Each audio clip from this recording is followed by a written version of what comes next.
Okey, sekarang kita nak bincang bab 7 ya, kadar tindak balas kertas 2. Okey, jadi sekarang kita lihat soalan ini. Seorang pelajar memasukkan pita magnesium ke dalam suatu asid. Okey. So kita tulislah di situ siap-siap. Mg di sini suatu asid lah. Okey, ya. Di mana ya dia kata tindak balas ni antara magnesium dengan asid. Jadi kalau kita ingat kembali tingkatan 4, bila satu logam ya tambah dengan satu asid, ya kita akan dapat apa? Garam dan gas hidrogen. Okey? Ini kita dah belajar semasa tingkatan 4 bab 6. Jadi, nyatakan dua pemerhatian yang boleh kita perhatikan. Apa yang kamu boleh nampak? Kalau kita buat ni, biasanya dalam satu tabung uji, katakan ini asid, sini pita magnesium kamu. Apa yang kamu boleh lihat? Ni apa ni? Kalau kat sini ni. So kita nampak apa tu? Apa yang kita boleh nampak? Siapa nak cuba? Gelembung udara ke? Gelembung gas ya, gelembung gas. Pertama kita boleh kata gelembung. Nampak ke dakwat hijau ni saya tulis ni? Nampak. Nampak ya, gelembung gas tanpa warna. Terbebas. Okey, itu baru satu. Satu lagi apa yang kita boleh nampak? Kan, means kat sini kita akan nampak bubbles lah kan. Kuning tak nampak. Katakan saya lukis biru. Kita nampak gelembung gas.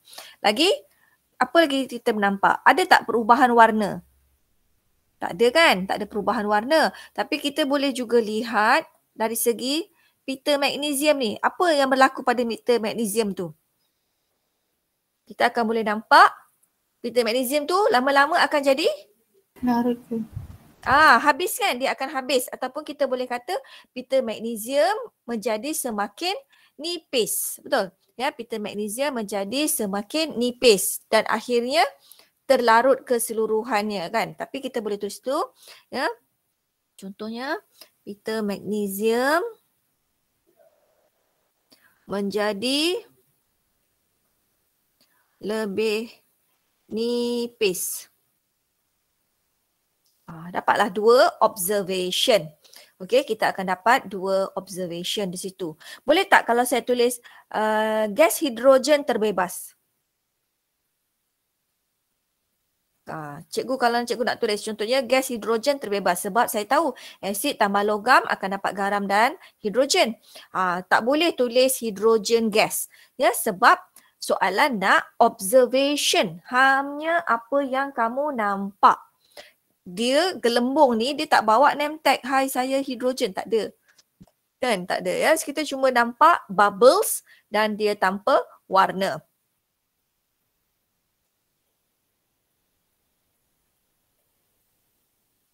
Uraikan satu eksperimen menggunakan bahan yang sama untuk menunjukkan bagaimana kepekatan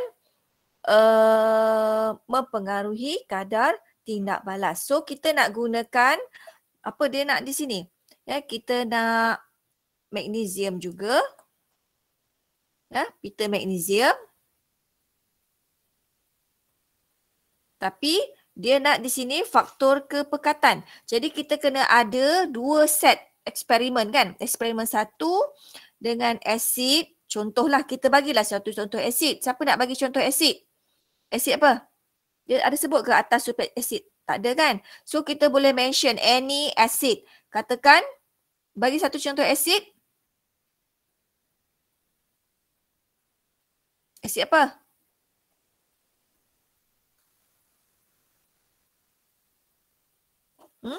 Bagi satu contoh asid.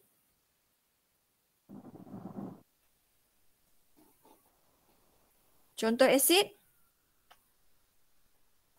Bagi nama asid.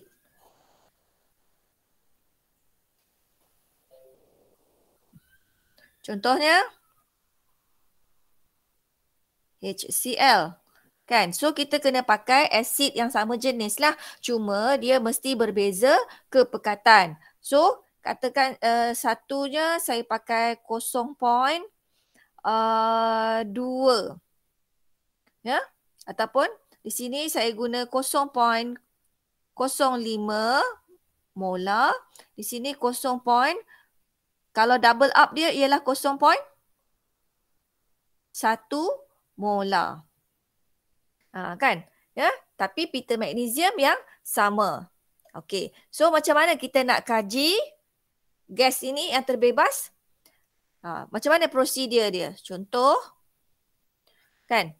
Kita masukkan katakan 10 cm padu, 5 contoh 5 cm pita magnesium ke dalam 25 cm padu asid hidroklorik 0.05 mol DM padu di dalam sebuah buret, sebuah kelalangkun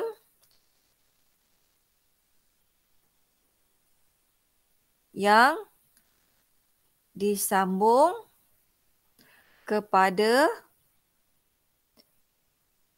buret secara sesaran air. Isi padu gas yang terbebas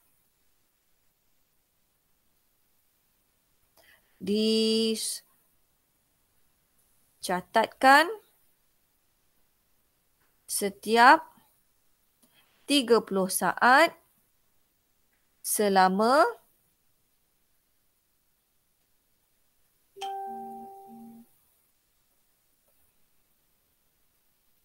5 minit. Kemudian ulang langkah 1 dengan menggantikan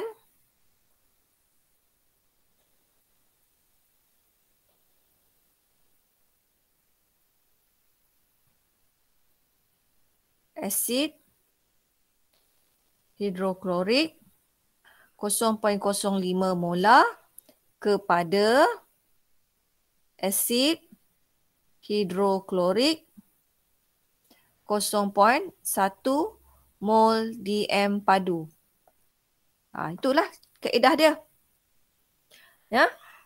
Cara dia kan tadi, ya, masukkan 5 cm padu pita magnesium ke dalam 25 cm padu asid hidroklorik 0.05 yang lebih cair kan, ke dalam sebuah kelalangkun yang disambung kepada buret secara sesaran air. Tahu kan cara sesaran air tu? Kan buret yang kita isi dengan air dulu sampai penuh, kemudian terbalikkan dalam besen kaca berisi air kan. Ya, isi padu gas yang kita collect, catat ya, setiap 30 saat selama 5 minit. Lepas tu repeat the experiment ya, dengan menggantikan asid hidroklorik 0.05 kepada 0.1. Itu kaedah macam mana kita nak jawab soalan ini ya. Boleh? Seorang pelajar menyiasat antara tindak balas antara zinc dengan asid sulfurik.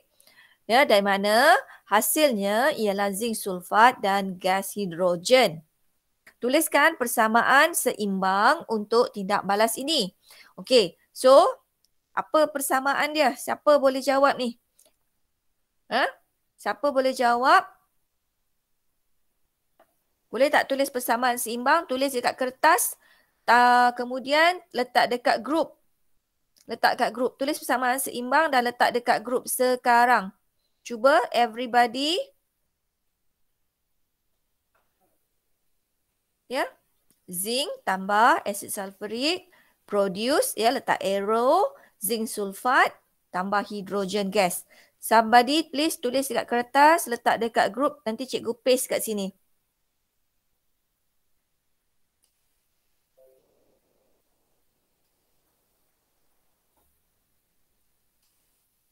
Cepat, cikgu tunggu ni.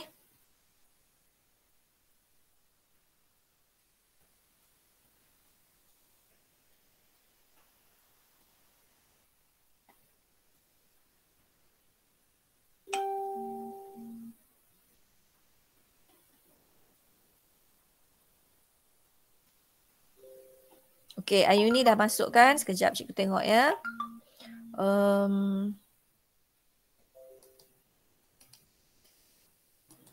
Copy. Okey, sekejap.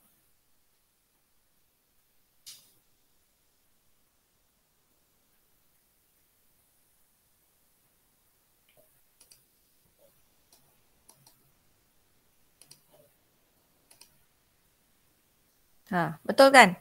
Betul tak? Semua orang? Sama ke? Ya, betul ke yang Ayuni tulis? Betul. Ya. Betul ya. Zinc tambah asid sulfurik. Kita akan ni Ayuni ya. Okey, dapat zinc sulfat dengan H2. Cuma saya nak perbaiki ya. Tolong ya, kat mana nak baiki ni? Ya. Ini 4 ni kena tulis di bawah. 2 ni pun di bawah. Tak boleh nampak macam sama saiz. Okey? Okey, seimbang tak? Zinc kiri ada 1, zinc kanan 1. H ada 2, kiri, H ada 2 kanan. S kiri 1, S kanan 1, 4 oksigen kiri, 4 oksigen kanan. Jadi dah memang seimbang ya. Okey, mana dia tadi? Okey. Ya, so dah selesailah di situ. Okey, next soalan tanya tadi. Ya, jadi kita ulang di sini yang Ayuni tulis. Zinc tambah H2SO4 plus, produce zinc sulfat dan H2. Okey, so dapat 2 markah. 2 markah tu apa? Markah pertama, semua formula dituliskan betul. So, di sini 1 markah. Kemudian markah kedua ialah persamaan yang seimbang. 1 dengan 2 tu nombor ya, nombor point dia. Point untuk markah lah. Point 1 kan 2 markah kan. Point 1 untuk semua formula betul. Point kedua ialah untuk persamaan kimia yang seimbang. Kemudian kita lihat seterusnya. Pelajar tersebut menjalankan 2 eksperimen. Zinc jisim yang sama dan jisim zinc yang sama dan kepingan zinc sama ya. Okey, seperti berikut. Ya. Kepekatan dia pakai 0.5 dengan 1.5.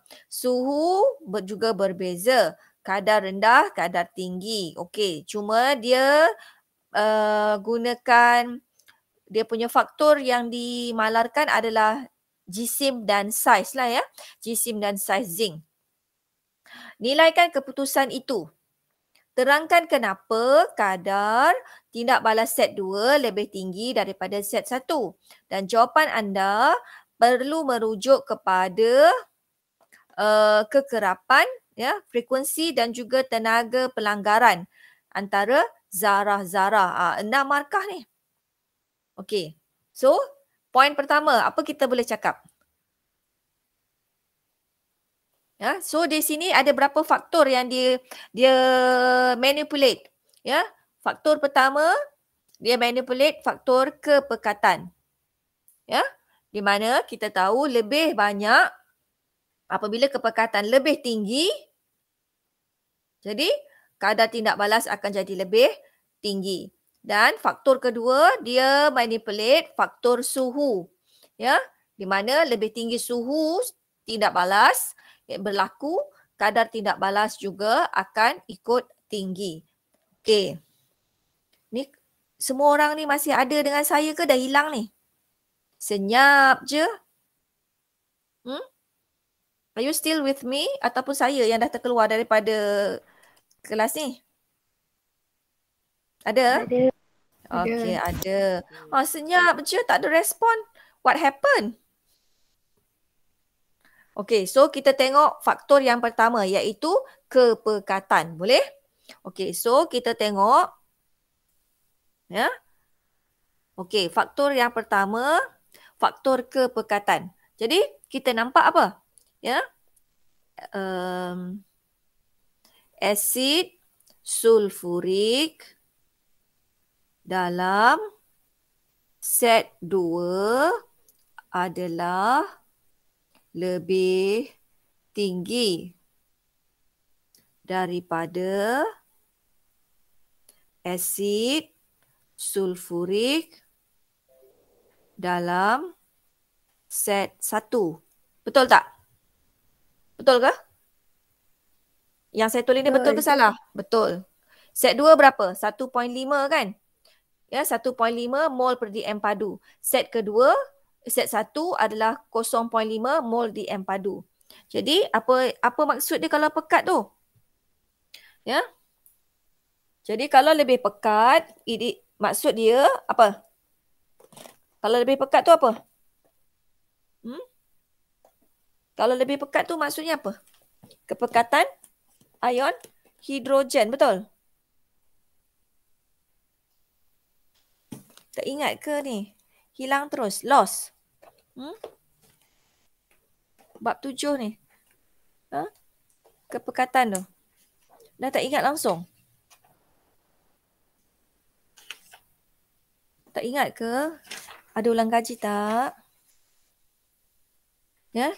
Kalau lebih pekat, apa maksud dia? Bilangan zarah, betul? Bilangan zarah per molekul.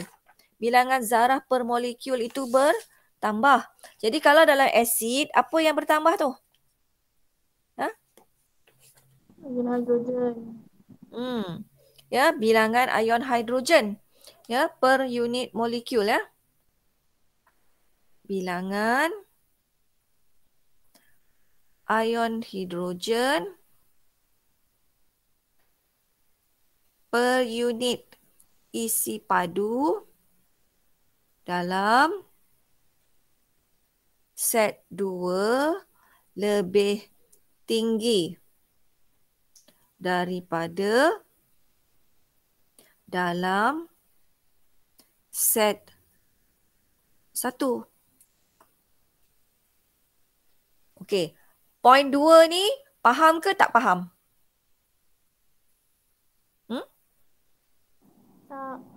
Tak faham. Okey, tengok. Contoh kan, cikgu bagi gambar.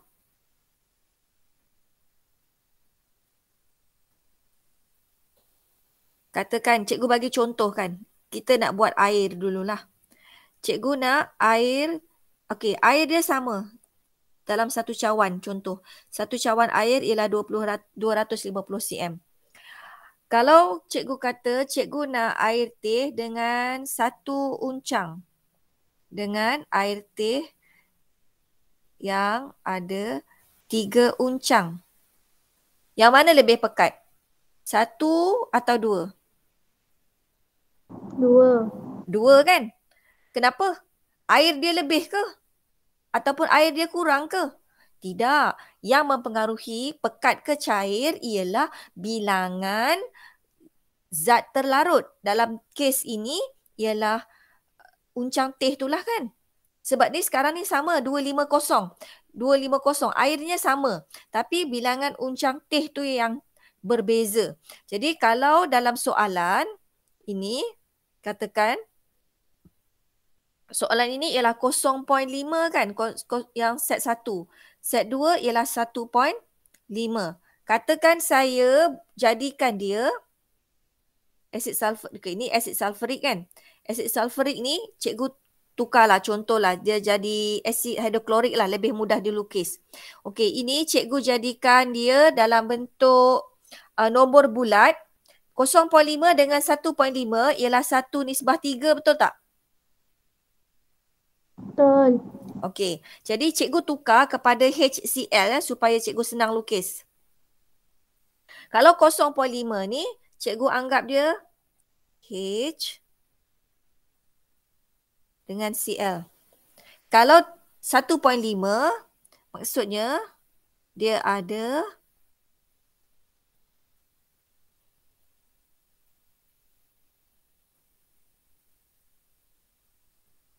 nampak tak beza dia? Kepekatan rendah.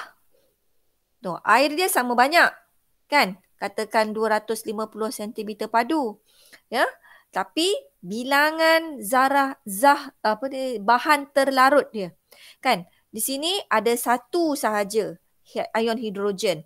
Dekat Z2 ada 3 ion hidrogen. Itu maksud point 2 saya. Bilangan ion hidrogen per unit isi padu. Dalam bekas pertama, bilangan ion hidrogen ya, set 2 nampak ada 3.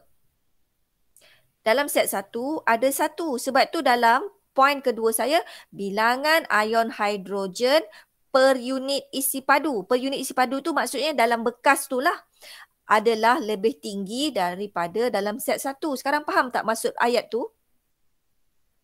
Faham. Boleh? Yang lain, Ayuni, Iwan, Maji, Desi tadi saya nampak. Yang lain saya tak perasan tadi. Faham tak? Faham. Okey ya. Ya, boleh. Okey, seterusnya. Cikgu padam gambar ini. Jadi, kalau bahan banyak, apa yang berlaku kalau bahan banyak? Dia akan lebih banyak perlanggaran, betul? Ya? Bekas tadi kan? Kan tadi bekas tadi? Kalau benda sikit dengan benda banyak, yang mana kalau kita goncangkan, yang paling banyak akan berlanggar? Mestilah yang kepekatan tinggi, betul? Kan? Berbanding kalau benda sikit. Ya, jadi cikgu akan tulis di sini frekuensi pelanggaran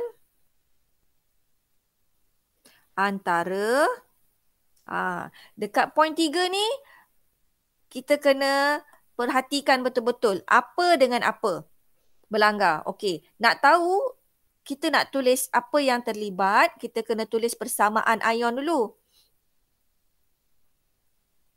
Okey, bahan kita tadi ialah zinc dengan persamaan kita persamaan kimia. Nak tulis persamaan ion, kita kena mula dengan persamaan kimia. Iaitu kita ada zinc dengan asid sulfurik. Kita akan dapat zinc sulfat dan H2. Macam mana nak tulis persamaan ion? Okey ya.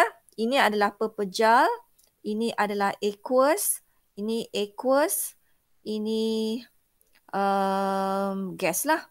Nak tulis persamaan ion ialah kita identify bahan mana yang ada ion bebas.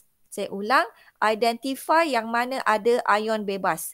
Yang ada ion bebas kita kena pecahkan dia. Okey, zinc dia tak ada ion, jadi copy. Salin sahaja. Aqueous ada ion bebas. So dia akan jadi H+. Tapi sekarang dia ada 2. Sulfat SO4 2-. Ikut arrow. Nampak sini aqueous. Kalau aqueous ada ion bebas. Dengan SO4 2-. Ini H2, tidak ada ion, salin sahaja. Okey, apa yang sama kiri dan kanan kita cancel out. Apa yang sama?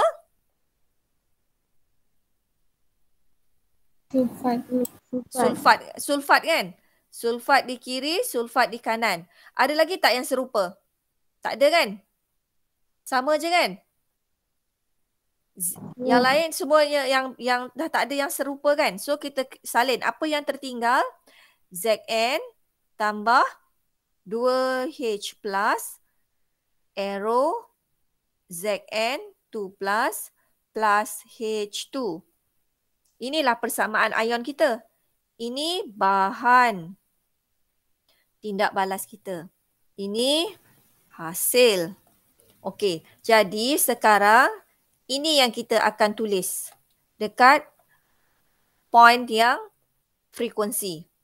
Oleh itu, di sini ya saya kecilkan sikit.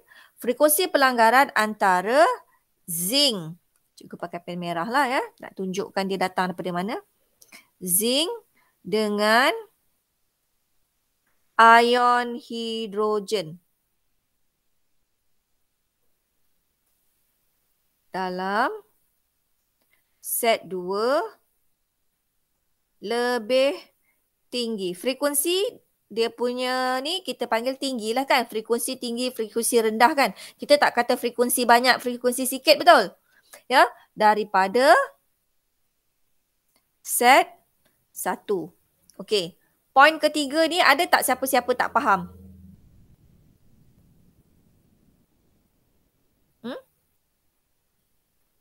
Ada tak siapa-siapa tak faham?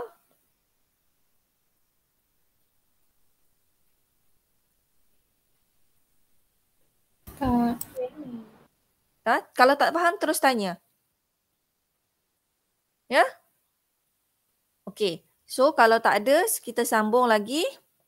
Kan? Salin balik poin 3 tambah perkataan berkesan sahaja. Jadi frekuensi pelanggaran berkesan antara zinc dengan ion hidrogen dalam set 2 lebih tinggi daripada set 1. Cikgu tulis merah yang ini.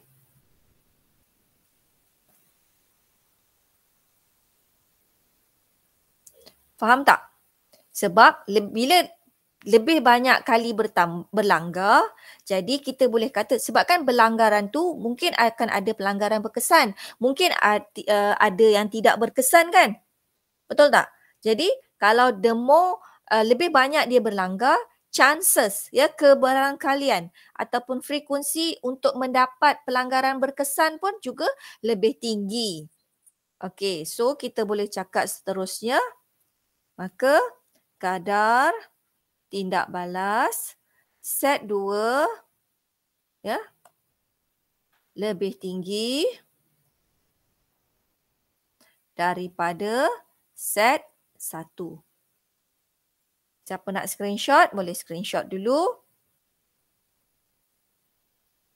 Okey. Ini faktor kepekatan. Bagaimana kalau dengan faktor suhu? Kalau faktor suhu,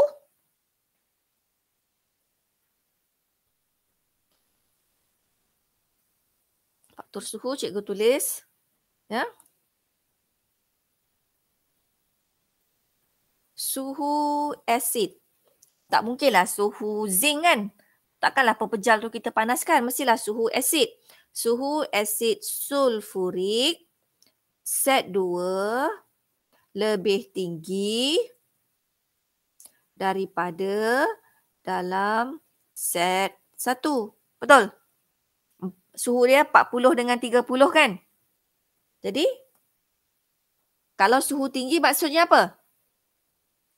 Kandungan tenaga kinetik. Siapa? Tenaga kinetik siapa? Ya? Ion hidrogen lah kan? Ataupun kamu kata sini asid sulfurik dalam set 2 lebih tinggi daripada dalam set 1. Okey, ayat nombor 2 ada tak siapa-siapa tak faham?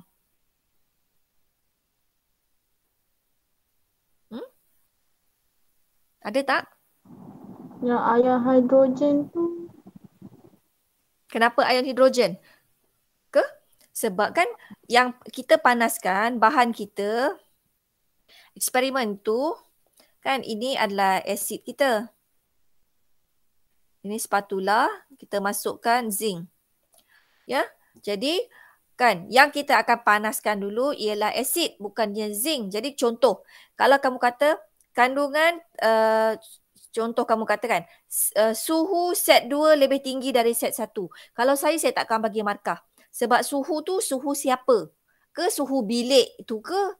Kan? Jadi sebab itu kita kena tepat. Kita bagi tahu suhu asid. Okey. Kemudian kalau apa maksud suhu lebih tinggi? Iaitu kandungan tenaga kinetik dia. Jadi kalau kamu tak nak cakap ion hidrogen, kamu boleh terus cakap asid sulfurik lah. Ya, saya tulis ion hidrogen tu sebab nanti poin 3 dan poin 4 kan kita akan sebut siapa bahan yang bertindak balas kan? Iaitu ion hidrogen dengan zinc. Okey? Faham ke tu? Faham. Okey. So poin 3 cara yang sama. Ya, bila dia dah lebih banyak kandungan kandungan tenaga, jadi dia akan berlanggar, betul? Sebab kan ini cecair kan, tindak balas cecair, betul? Bila tindak balas dalam cecair tadi tu, ya, pergerakannya adalah rawak kan? Dia suka hati berlanggar. Ya, maka frekuensi pelanggaran antara zinc dengan ion hidrogen dalam set 2 lebih tinggi daripada set 1. Betul? Kan? Ya, sebab apa? Dia bergerak lebih laju. Lebih laju definitely akan berlanggar. Ya. Poin 4, ulang balik poin 3, tambah perkataan berkesan.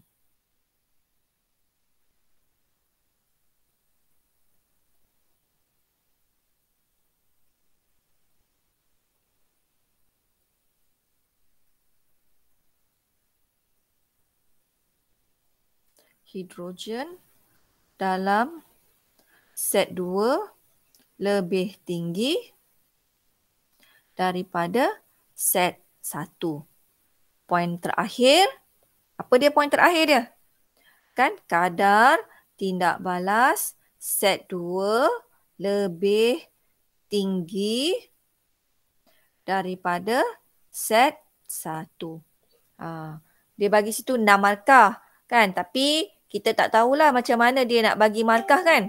Ya, tapi itulah keseluruhan macam mana dia berlaku ya. Okey, siapa nak screenshot yang kedua boleh tulis. Okey, boleh ambil. Sudah? Okey, so kita sambung kepada soalan. Okey, now ya, seorang pelajar menyiasat, okey sebelum tu saya lupa, di atas dekat poin nombor sini, contohlah yang atas ni kan.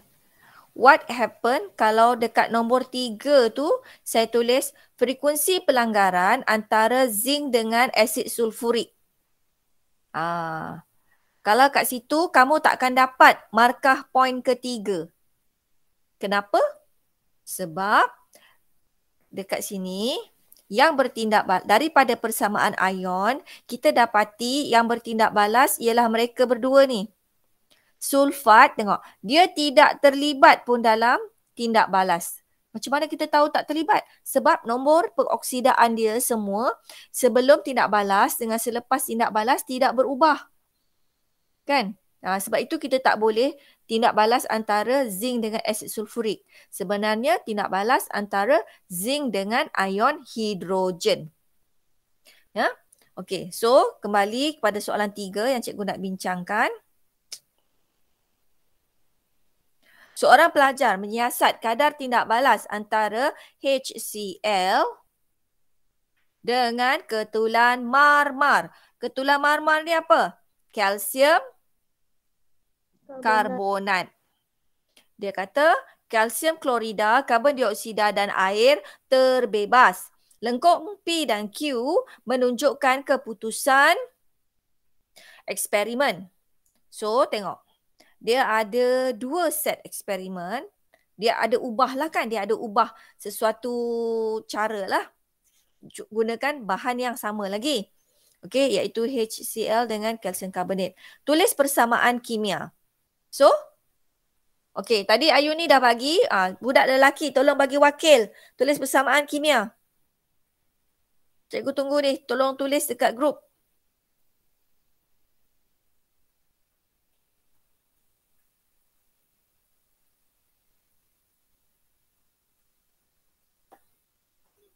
Ada? Ya.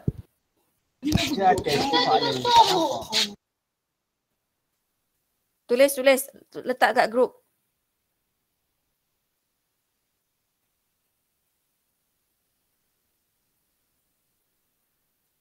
Budak lelaki ada kan? Ke habis lari semua? Ada ni saya nampak. Ada Iwan. Ada Maji.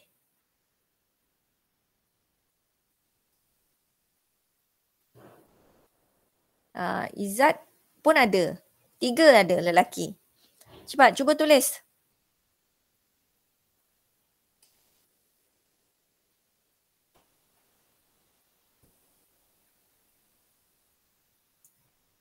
Dah ke? Tak seimbang tak apa. Nanti kita buat sama-sama.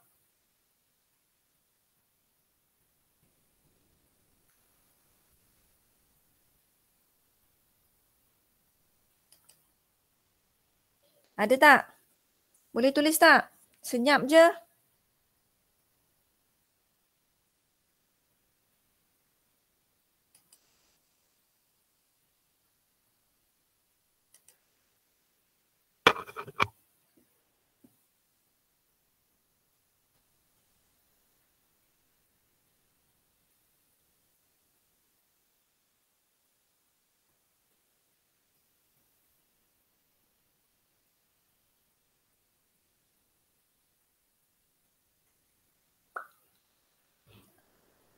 Budak perempuan boleh tolong?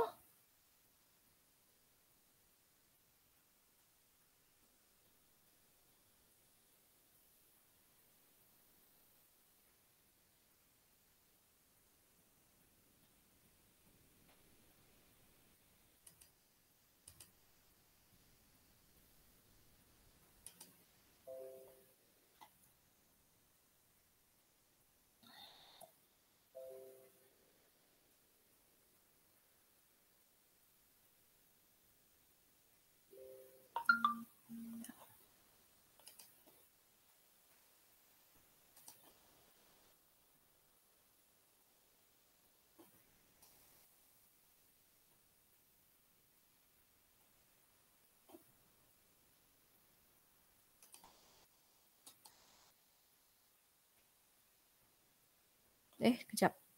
Dia undo. Ya. Kat tepi lah. Ya, sini. Paste. Okey, ni Sarah bagi. Okey. Iwan pun ada bagi. Sekejap ya. Kita ambil yang Iwan punya juga. Allah, Iwan bagi tulisan dia. Tak apa. Okey, sekejap. Okey. Cikgu copy.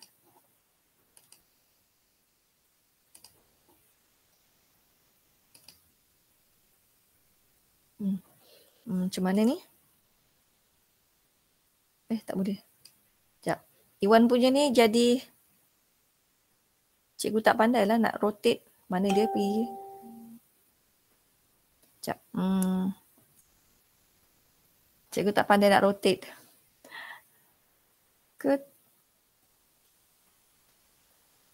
Wan, sorry lah Wan. Cikgu tak pandai nak rotate benda ni Wan. Sekejap. Ke ada button rotate? Ya. Asyik baik. Okay. So, tengok ya yang Iwan tulis. Hilang. Mana dia pergi? Rotate. Silap.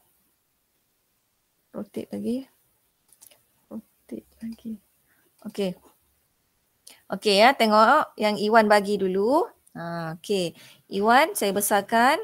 HCl formula betul. kalsium karbonat formula betul. Tapi kalsium klorida di sini formula dia salah. Ya, kenapa? Sebab kalsium 2 positif, klorida negatif.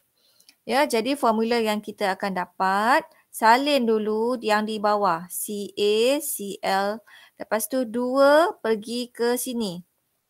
1 pergi sini. Tapi 1 tak payah tulis sebab tu dia jadi CaCl2. Kemudian CO2 H2O. Okeylah. Seimbangkan pula. Ya, kalau kita nak buat balance mesti mula dari logam. 1 kalsium, 1 kalsium. Okey, kemudian karbon 1, karbon 1. Oksigen 3, oksigen 2 campur 1, 3. Okey. Klorin di situ 2, sini kena letak 2. 2H, 2H. Seimbang. Macam ni ya Iwan. CaCl2.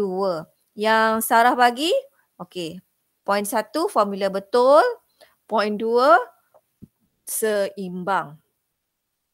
Jadi kalau macam Iwan, cikgu kena bagi kosong tambah kosong lah. Sebab formula salah. Bila formula salah, seimbang confirm salah.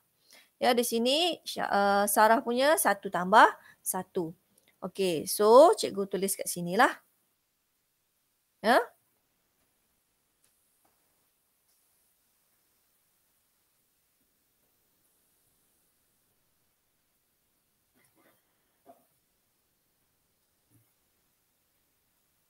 Okey, seterusnya bandingkan saiz marmar yang digunakan untuk menghasilkan lengkung P dengan Q. So tengok, yang mana kan saiz marmar maksudnya mesti satu guna ketulan, satu guna serbuk. Jadi kamu rasa yang mana P atau Q yang pakai ketulan dengan serbuk ni? Yang mana kadar lebih tinggi? P pakai apa?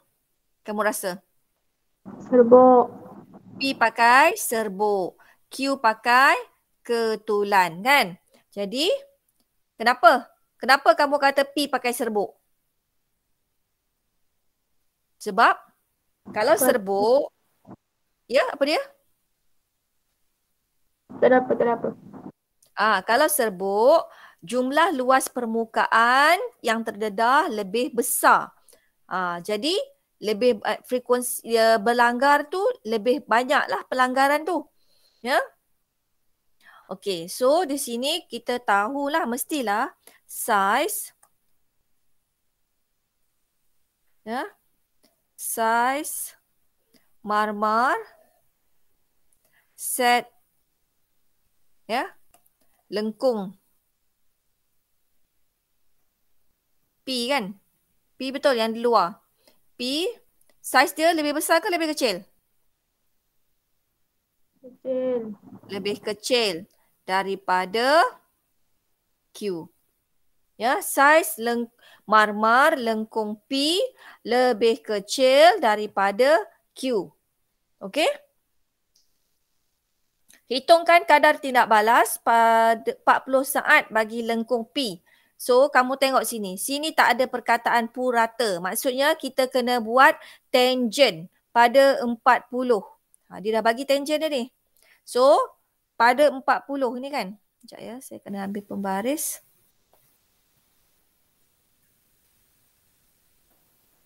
Betul kan ni? 40 kan? Tangent 40. Jadi, berapa bacaan dia ni? Ya, sini adalah ni Y2 kan? Iaitu tangent dia mestilah cikgu tulis dekat tepi ni ya. Terus sebab kita kan nak salin terus kan. Y2 tolak Y1, X2 tolak X1. Y2 dia ialah berapa ni? 90. Tolak Y1 30. X1 ya, X2 dia di sini. Berapa ni? 72 kan? Tolak kosong. So dapat berapa? 60 bahagi 72.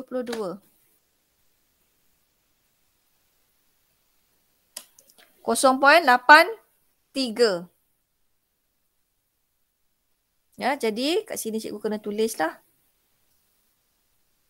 Ya, di sini tadi ialah berapa tadi nilai dia?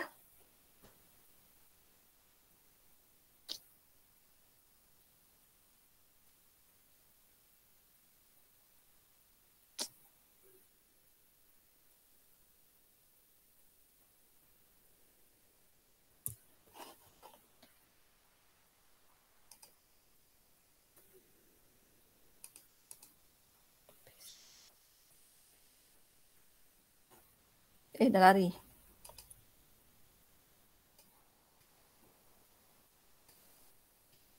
Inilah bendanya dah lari Dia, ya, so dapat tadi kita masukkan calculation dia. Berapa tadi? 90 tolak 30. Sini ialah ya, kadar tindak balas 40 saat ialah 90 tolak 30 kan?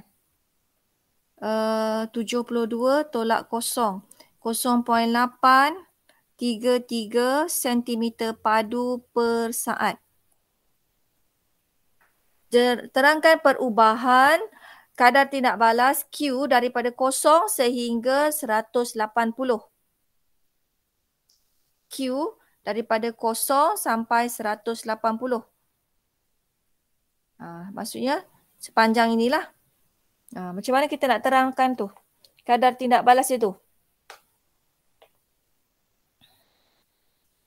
Macam mana kita nak terangkan tu?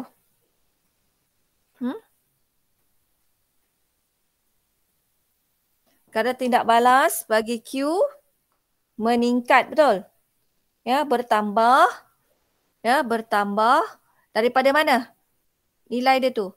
Ya, tambah daripada 0 sampai 160, betul?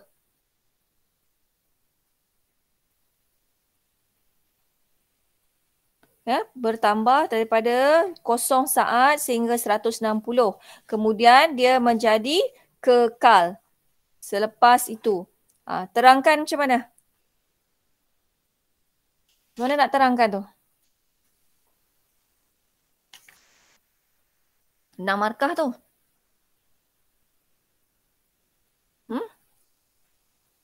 Buat macam tadi ke? Boleh? Cuba buat macam tadi. Okey? Buat macam tadi. Lepas tu, okey, sebab kelas kita nak habis 1.30 kan? Cikgu nak kamu jawab soalan esei nombor 1.